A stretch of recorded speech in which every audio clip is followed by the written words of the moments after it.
take away all that choral sound and make you sound like a bunch of street urchins on the street. Okay. The tricky thing about singing for musical theater, and William was helping you with some of those things, and some of them contradict each other.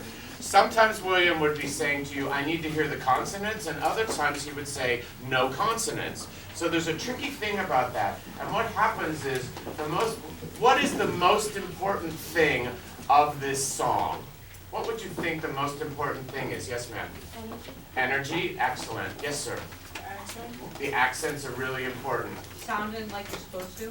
Sounding like you're supposed to, excellent. Yeah.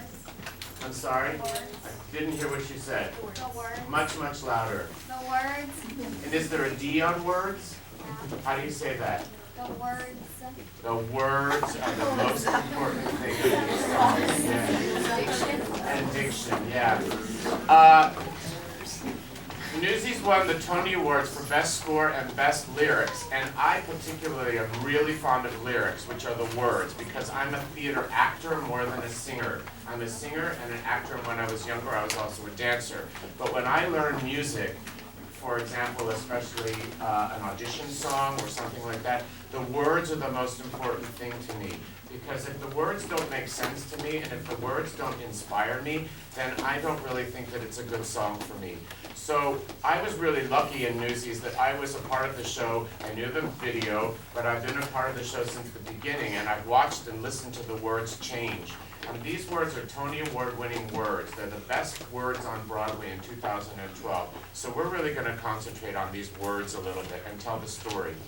William said, singing, how did you? Oh, I say speaking on pitch. William says speaking on pitch, which is the Broadway singing style. I was taught the same thing, but just with a different terminology called singing on the speaking level. That means when you're speaking, you're talking like this, and when you start to sing, you sing the same way, your voice sounds the same. Does that sound different? Or does it sound kind of the same? It's not like, I'm speaking like this, and then I'm going to sing because I play the bass. So we're going to do singing on the speaking level or singing on pitch, which is the same thing. The tricky thing about this medley, we didn't do the first song because we just don't have time to do all three songs. But these two songs, even though they take place back to back in the medley for the learning of this exercise in this class, they take place in two different times of the show. I basically was telling you the story about how the newsboys have to buy their newspapers. They're 50 cents for 100 papers, and they sell them for 1 cent a paper, so they make 50 cents at the end of the day after they save their 50 cents to buy tomorrow's papers. I also started to say, you're in Hell's Kitchen. Right now, this is where the Newsies lived. They've torn down all the tenements and most of the slums, and you have probably passed by some government housing or some lower income housing, which are the skyscrapers, but these were all in this area, tenement buildings. Sometimes there would be 10 people in an apartment. Sometimes there were no toilets or no toilets in the building at all. Sometimes you peed on the street. Also, in the apartments, there were no kitchens. There was a fireplace where the food was cooked. And also, in the living room where the fireplace was a bathtub, and you would heat up water in a bucket and pour it into the bathtub, and then take your bath in the living room next to the fireplace, while someone else was cooking the food for dinner in the fire. In the summertime, Hell's Kitchen is really, really hot. In addition to all of that, in this area where the poor people lived were also the stables where the horses were. It was before cars, so everything on the street was horse-drawn.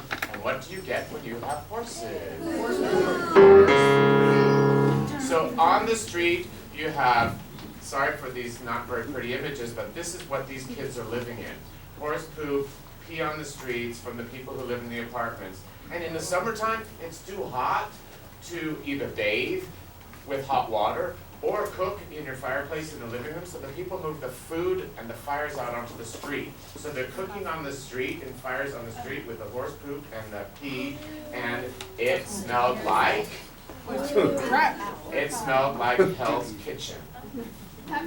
That's why this neighborhood is called Hell's Kitchen. So they're in New York in 1899, and this is based on a true story. Newsies is a true story. This really happened in New York. these newsboys, together with all of the other poor people who were working in the cities, they ended up shutting down the city until they got their way, and they won the strike. But remember that these people are homeless, that if they don't live in an apartment with 10 people, they sleep on the streets. Sometimes it's easier for them to sleep on the streets than it is to go home and sleep in an apartment with rats or family members or in one bed with 4 people. They'd rather just sleep on the streets. So these kids are really, really poor. They also have, so 50 cents to them at this time is a lot of money. Because if you don't have 50 cents, you don't pay your parents. And also, you have the chance of being arrested for being homeless on the street and taken to the Children's Refuge, which is the part that I play in Newsies. I run the Children's Refuge, which is basically a corrupt prison for children. And Mr. Snyder gets paid for all the kids he picks up off the street and puts them into prison. It's a little bit like the story of Oliver. If any of you know of the story of Oliver, the movie Oliver, where the kids are in an orphanage. It's a little bit like that. It really happened. It really happened in England, and it really happened in New York. Think of yourself as being 6 years old on the street trying to make a living. There was an interesting thing, and I wanted to read it because it really has to do a lot with how these people live. This was a newspaper reporter wrote this about the kids on the street in 1899, and this was written in the winter. They surround you on the streets and almost force you to buy their papers. They are ragged and dirty. They have no coats, no shoes, and no hats. Okay, so this is how poor you are. So when these kids actually give up their money to strike, it's a huge, huge thing for them because they're going without food. It doesn't mean, I don't get to go shopping next week. They have no food, okay? So that's how high the stakes are. Do you understand what I mean by when I say this is how high the stakes are? Like it's a championship game. If you don't win it, you're gonna be end of your team. So we have 2 songs in this medley. You guys are poor orphans. You're working for a living, and in the first song takes place after the kids learn that the newspaper owners have raised the prices. And they work out amongst themselves, what are we going to do? Do we take it? Do we work 14 hours a day in order to make the same amount of money? Or do we stand up for what we believe? And they decide to stand up for what they believe. And because they're kids and it's the first thing, they don't have parents really to help them or teachers to guide them or perhaps clergy or any support group. They have to figure it out amongst themselves. And in the words and in the lyrics of this song is a phrase that I think is the most important. And the phrase is, and a prayer becomes a vow. To me, that's the most important sentence of this whole song. A prayer becomes a vow.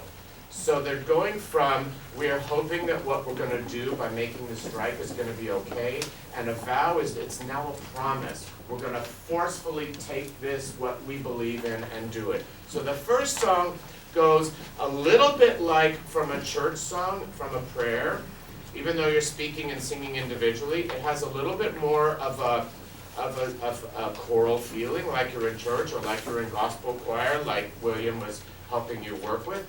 And towards the end of it, it builds to a bunch of individual people ready to go on strike. Okay, so that's what we're going to work with on the first one.